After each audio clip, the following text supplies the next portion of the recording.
பாடல் பெற்ற கொங்கு நாட்டு தலங்கள்ல ஒன்றான திருப்புக்கொழியூர் அவினாசி அப்பர் கோயிலோட தேர் திருவிழா 92 அடி உயரமும் 400 டன் எடையும் உள்ள இந்த தேர் நம்ம அவினாசி மக்களோட முக்கியமான ஒரு எமோஷன். ஒவ்வொரு வருடமும் சித்திரை மாதம் சித்திரை நட்சத்திரத்தன்னைக்கு தமிழ்நாட்டிலேயே மிகப்பெரிய தேர்கள்ல ஒன்றான நம்ம அவினாசி அப்பருடைய தேர் திருவிழா நடைபெறும். வினாசி என்றால் அழிவு, அவினாசி என்றால் அழிவில்லாத, இப்படிப்பட்ட பொருள் கொண்ட நம்ம அவினாசியில் நடக்கிற தேர் திருவிழால நோயற்ற வாழ்வும் அழிவில்லாத செல்வத்தையும் பெறுவதற்கு தமிழ்நாட்டில் உள்ள எல்லா மக்களும் இங்க வந்து வழிபடுவாங்க. கோயில்ல மூலவரா சுயம்புலிங்கர் அவினாசிநாதரும் வலதுபுறத்துல தாயாரா கருணாம்பை அம்மாள் இருக்கிறாங்க. இங்க காசி கிணறு தீர்த்தம் கூட இருக்குதுங்க. முதலையுண்ட பாலகனை சுந்தரர் பதிகம் பாடி மீட்டாருங்கிற இந்த கோயிலோட முக்கியமான நம்பிக்கைங்க. இப்படி அவினாசி அப்பரோட பெருமைகளை அடுக்கிக்கிட்டே போறாங்க. இப்படிப்பட்ட கோயில்ல நீங்க வாழ்க்கையில ஒரு தடவையாவது தரிசனம் பண்ணுங்க, கண்டிப்பா உங்க லைஃப்ல செம சேஞ்ச் இருக்கும். மேலும் இந்த மாதிரி உபயோகமுள்ள தகவலை தெரிஞ்சுக்க நம்ம பேஜுக்கு மறக்காம ஃபாலோ தட்டிடுங்க. அது வரைக்கும் உங்களிடமிருந்து விடைபெறுவது திருப்பூர் பீஸ்.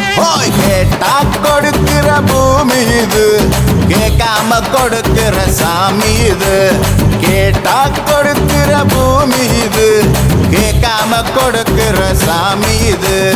கையில கத்தி இருக்கும், மீச சுத்தி இருக்கும், பெரிய நெத்து இருக்கும், கோபம் அப்பி இருக்கும்.